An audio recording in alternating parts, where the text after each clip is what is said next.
मेरे प्यारे बांग्लादेशी भाइयों, आज हम आपके गम में बराबर के शरीक हैं। पाकिस्तान की हुकूमत, पाकिस्तान की आवाम, क्योंकि आज ना सिर्फ बांग्लादेश अपनी एक अजीम रहनुमा बेगम खालदा ज़िया से महरूम हो गया है, बल्कि पाकिस्तान भी अपनी बांग्लादेश में मौजूद एक अजीम दोस्त और एक अजीम रहनुमा से महरूम हो गया है।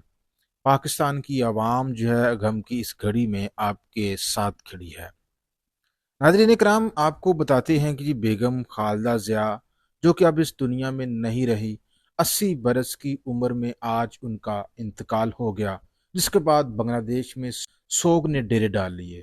तो आपको बताते हैं जी बेगम खालदा ज़िया कौन थी और इनका सियासी कैरियर कब शुरू हुआ और उसका खात्मा कब हुआ।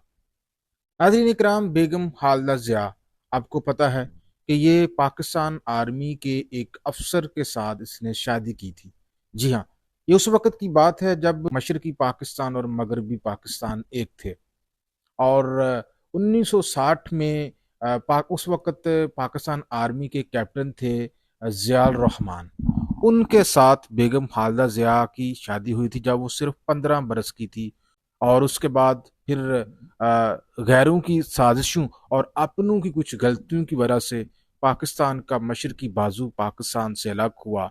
और 1971 में फिर इसी ऑफिसर ने, जो कि बेगम खालदा ज़िया के शोहर थे, इन्होंने मशरक़ी पाकिस्तान की बगावत में मशरक़ी इस्टेब्लिशमेंट का साथ दिया।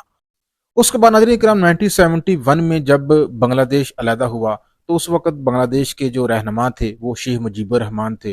उन्होंने बांग्लादेश की क़यादत संभाली। 1975 में जो शेख मुजीबुर रहमान थे वो अपनी पूरी फैमिली समेत बांग्लादेश में एक फ़ौजी बगावत के नतीजे में जो है उनका काम तमाम कर दिया गया। और फिर 1974 में बेगम खालदा ज़िया के जो शोहर हैं ज़ियाउर रहमान, ये बांग्लादेश के सदर बने। 1981 तक ये बांग्लादेश के सदर बने और फिर 1981 में एक और बांग्लादेश में फौजी बगावत हुई और फिर बेगम खालदा ज़िया के जो शोहर हैं ज़ियाउर रहमान, उनको बांग्लादेश में उनका भी काम तमाम कर दिया गया, उनकी जान ले ली गई। अब इनका शोहर जानलेवा हमले में जानबर ना हो सके तो नाज़रीन किराम, इनकी जमात थी बांग्लादेश नेशनलिस्ट पार्टी।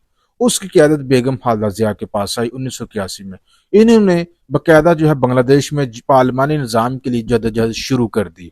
और 1991 में ये बांग्लादेश की सियासत में मेन रहनुमा बनकर उस वक्त उभरी जब बांग्लादेश में पहले इंतखाबात हुए बांग्लादेश के बनने के बाद। और 1991 के इंतखाबात में ये बांग्लादेश की पहली दफ़ा खतून वज़ीर आज़म मुंतखब हुई। बांग्लादेश की पहली खतून वज़ीर आज़म थी, जबकि पूरी दुनिया की ये दूसरी खतून वज़ीर आज़म थी। पहला नंबर पाकिस्तान की बेनज़ीर भुट्टो का था। 1991 से लेकर 1996 तक ये बांग्लादेश की वज़ीर आज़म रही। 5 साल इसी दौरान इन्होंने बांग्लादेश में पार्लिमानी निज़ाम भी मुतारफ़ करवाया। ये बांग्लादेश में एक से ज़ायद जमातों की भी हामी थी।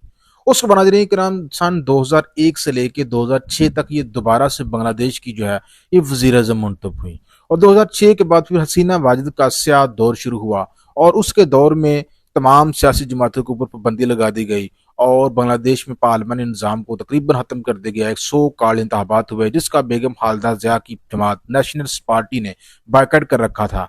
और इसी दौरान जो हसीना वाजिद थी उसने इक़्तिदार में आते ही बेगम खालदा ज़िया को जेल में बंद कर दिया। और ये नाज़रीन के नाम गुज़िश्ता 18 साल तक जेल में रहीं और इनकी रिहाई उस वक्त हुई जब गुज़िश्ता साल 2024 में बांग्लादेश में तलबा की एक तहरीक के नतीजे में शेख हसीना वाजिद की हुकूमत का खात्मा हुआ।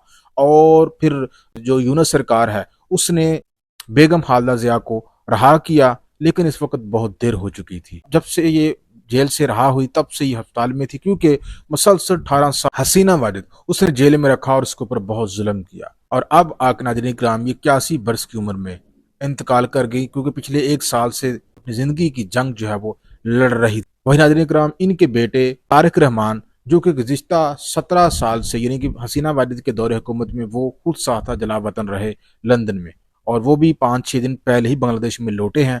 और अब पार्टी की क़यादत इनके बेटे ने संभाल ली है और अब इनकी जमात बांग्लादेश नेशनलिस्ट पार्टी जो है वो मुल्क की सबसे बड़ी सियासी जमात बनकर सामने आने वाली है, क्योंकि बांग्लादेश में 12 फरवरी को आम इंतखाबात भी होने वाले हैं।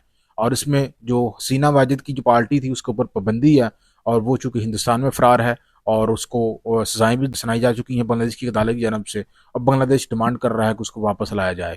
لیکن ناظرین کرام، اب جو اصل گیم ہے 12 فروری کے بعد شروع ہوگی بنگلہ دیش کی سیاست کی، اور دیکھنا یہ ہوگا کہ بیگم خالدہ ضیاء کی جو پارٹی نیشنلز پارٹی، ان کے بیٹے طارق رحمان کیا عام انتخابات میں بنگلہ دیش کی قیادت سنبھالتے ہیں، یا پھر یہاں پہ طلبہ کی جو جماعتیں ہیں جنہوں نے انقلاب برپا کیا، حسینہ واجد کی حکومت کا خاتمہ کیا، یا پھر وہ بنگلہ دیش کی قیادت سنبھالتی ہیں۔